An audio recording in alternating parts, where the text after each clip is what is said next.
This is part 4 of ecological succession. Ecological succession क्या होता है, कितने टाइप्स का होता है, क्या क्या कॉजेज होते हैं, किसकी वजह से इकोलॉजिकल सक्सेशन होता है, ये सभी टॉपिक्स हम कंप्लीट कर चुके हैं। तीनों ही वीडियो की लिंक आपको डिस्क्रिप्शन बॉक्स में मिल जाएगा। इस वीडियो में मेनली हम देखने वाले हैं इकोलॉजिकल सक्सेशन का क्या मैकेनिज्म होता है, कैसे ये प्रोसीड करता है, कैसे स्टेप बाय स्टेप ये प्रोसीड करता है और कैसे फाइनली ये टर्मिनेट कर जाता है क्लाइमैक्स कम्युनिटी पे। ठीक, तो सीरियल वाइज से हम सारे स्टेप्स देखने वाले हैं, तो चलिए प्रोसीड करते हैं।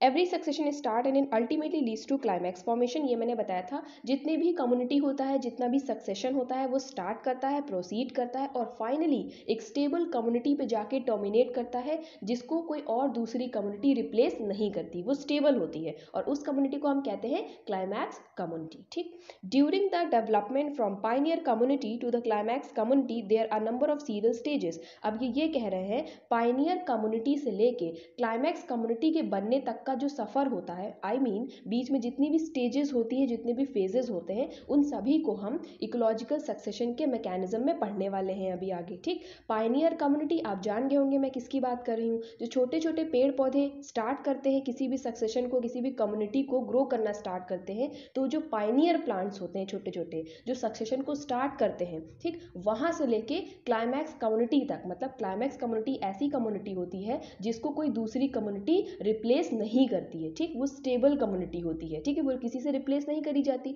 तो वहां तक की जितनी भी स्टेजेस आती हैं वो सब हम अच्छे से डिस्कस करने वाले हैं। देखते हैं, पहली स्टेज है न्यूडेशन।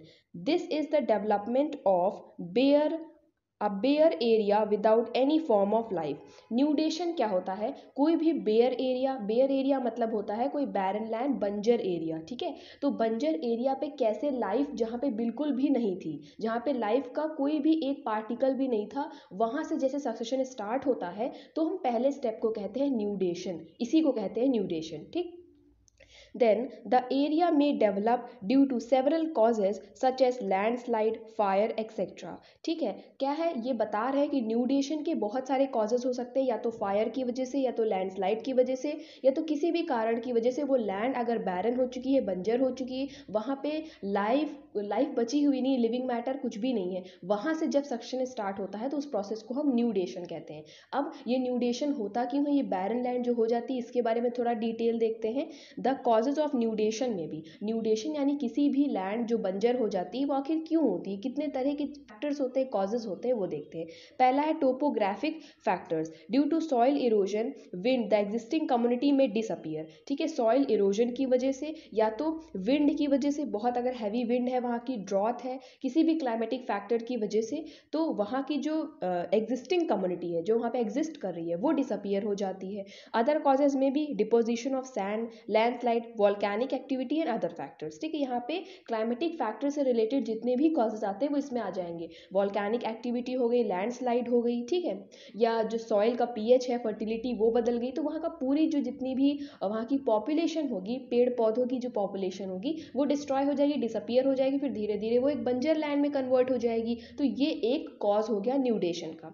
ठीक, फिर देखते हैं climatic. The glaciers dry period, storm, Frost, fire etcetera में ऑल्सो डिस्ट्रॉय द कम्युनिटी। कुछ और भी जो क्लाइमेटिक फैक्टर्स है, जैसे ग्लेशियर्स हो गए, ड्राई पीरियड हो गया, स्टॉर्म हो गया, ठीक है, बहुत तेज़ वॉल्केनोज हो गए, तो वो पूरे एरिया को खराब कर देते हैं या कम्युनिटी को डिस्ट्रॉय कर देते हैं। ये सेकेंड फैक्टर आप लिख देंगे। फिर देखते हैं, यहाँ तक मैंने अपने नोट्स से प्रिपेयर किया था, फिर जैसे जो चीज़ें मेरी बुक से कोरिलेट करती थी वो मैंने अपने नोट्स में नहीं लिखी हुई है, तो मैं वो अपनी बुक से ही आपको कंटिन्यू करा दे रही हूँ। ठीक है, तो यहाँ से जैसे मैंने लिखा था कॉजेज ऑफ सक्सेशन, जैसे यहाँ पे दिया हुआ था प्रोसेस ऑफ सक्सेशन, ये हम आ जाते हैं। न्यूडेशन मैंने आपको बताया, तो यहाँ पे देख लीजिए topographic and climatic, then biotic factors. ठीक है, बायोटिक वो फैक्टर्स होते हैं जैसे वहाँ पे उस कम्युनिटी में जितने भी जीव रह रहे होते हैं, जितनी भी स्पीशीज हो रही होती है, उनकी जो एक्टिविटीज़ होती हैं उनकी वजह से अगर कोई कम्युनिटी डिसअपियर हो जा रही है तो कहेंगे बायोटिक फैक्टर की कॉजेस की वजह से। ठीक,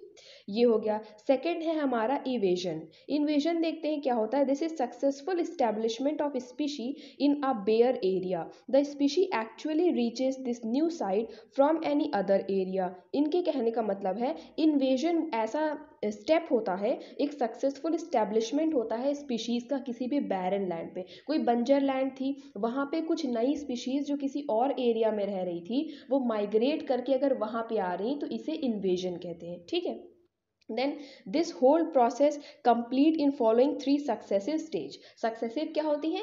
एक के बाद एक जो ऑल्टरनेट वे में आती रहती हैं, ठीक है, प्रोसीड करती है एक के बाद एक, तो ये होती हैं सक्सेसिव स्टेजेस। तो इन्वेजन 3 सक्सेसिव स्टेजेस में होता है, देखते हैं कौन कौन सी। पहला है माइग्रेशन। मैंने बताया कि माइग्रेशन या पलायन की वजह से जो स्पीशीज बैरन लैंड पे आ जाती हैं, वहाँ स्टैब्लिश हो जाती है, तो इसे इन्वेजन कहते हैं, ठीक। Plant seeds are dispersed and to settle almost everywhere germinate only in places that are favourable for their growth.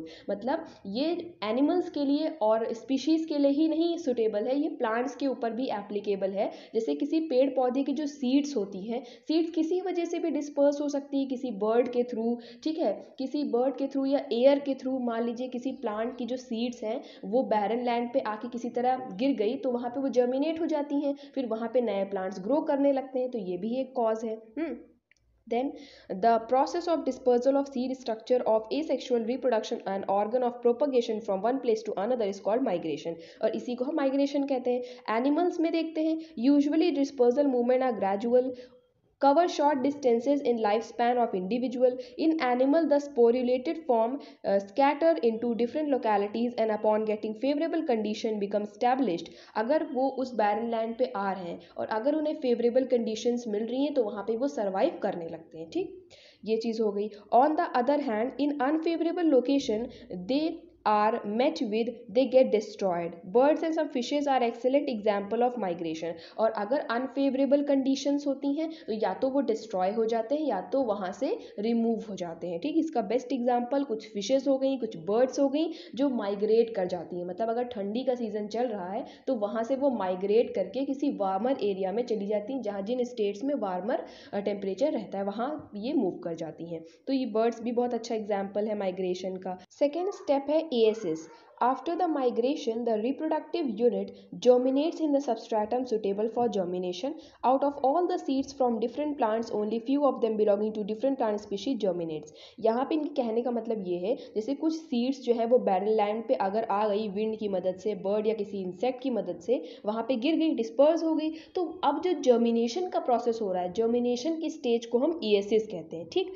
तो यहाँ पे बहुत सारे प्लांट की स्पीशीज की जो सीड्स है वो आके गिर जाती हैं, लेकिन सिर्फ कुछ ही प्लांट की स्पीशीज जो है, कुछ प्लांट की स्पीशीज की सीड जर्मिनेट कर पाती हैं, ठीक। क्योंकि कुछ जो होंगी टॉलरेंट होंगी, कुछ जो होंगी वो फेवरेबल कंडीशंस में सर्वाइव करेंगी और कुछ जो नहीं कर पाएंगी वो जर्मिनेट नहीं करती हैं, ठीक। Then the successful germination is called ecesis. मैंने बताया ना कि जो सीड्स आती हैं उसको तो माइग्रेशन, उसको तो इन्वेजन वाले टॉपिक में हमने ऊपर ही पढ़ लिया, लेकिन अब जो उनका जर्मिनेशन होगा इस प्रोसेस को हम ईएसएस कहते हैं, ठीक। Then ecesis is a process in which organism become established in a new area. और ईएसएस को हम एक दूसरी वर्ड्स में और एक्सप्लेन कर सकते हैं कि ये एक ऐसा स्टेप है, ऐसा प्रोसेस है जिसकी मदद से ऑर्गेनिज्म जो है किसी नए एरिया पे, नए लोकेशन पे स्टैब्लिश करते हैं। जैसे जो सीड्स दूसरे प्लांट के, वो किसी तरह से माइग्रेट करके हवा की मदद से या चिड़िया की मदद से, इंसेक्ट की मदद से आए बैरन लैंड पे, तो वहाँ पे जो वो आए हैं अब इस्टेब्लिश करेंगे तो उनके लिए तो वो न्यू एरिया होगा ना,